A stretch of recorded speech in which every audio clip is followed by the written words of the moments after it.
Hello, I'm Tiffany Howell, and this is your WEC Update. There are two little words you hear a lot about these days: global warming. As a matter of fact, it's one of the most controversial topics of debate.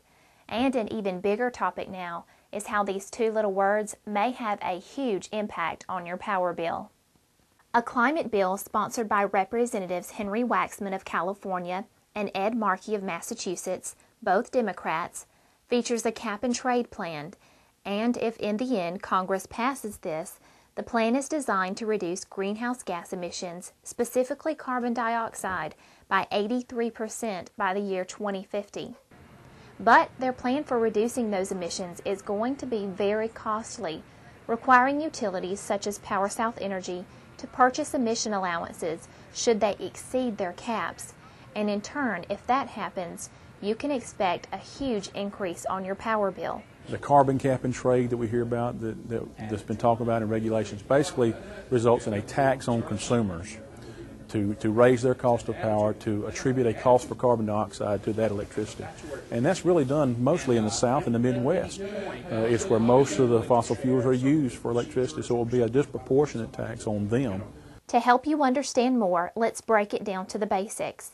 Currently, Wiregrass purchases its wholesale power from PowerSouth Energy, who generates electricity by fossil fuels because, as Damon stated, they are the cheapest method compared to other alternatives because there is such an abundance, as you can see here from this slide. How does the production process work?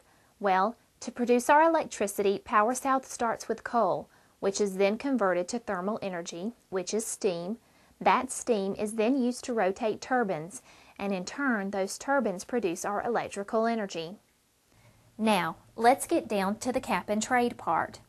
For the cap part, the government will sell carbon dioxide allowances or credits equal to cap, and the number of allowances is reduced each year as the nationwide cap declines.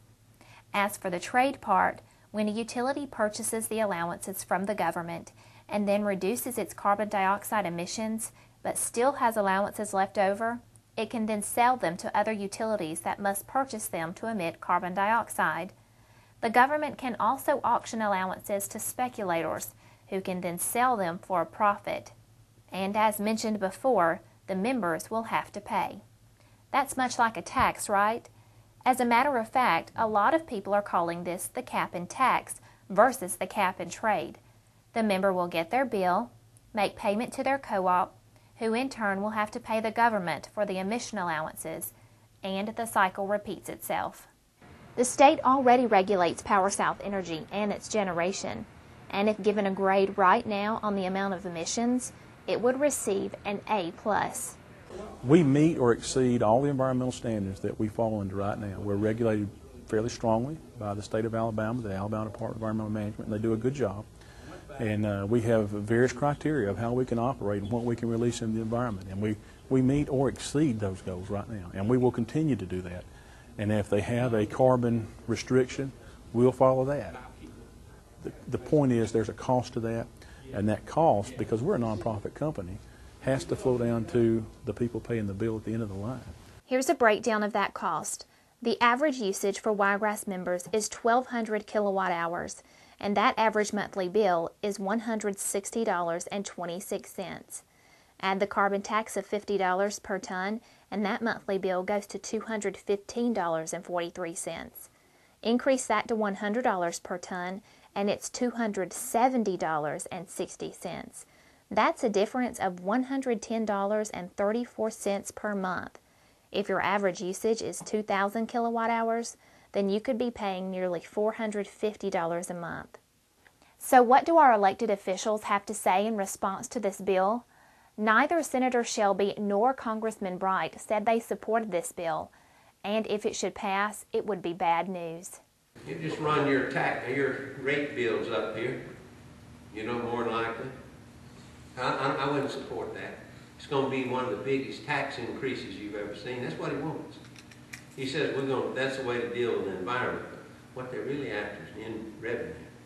Well, let me tell you, the most important thing is making sure that they've got affordable energy and they have access to it, and that it doesn't go out the roof, number one.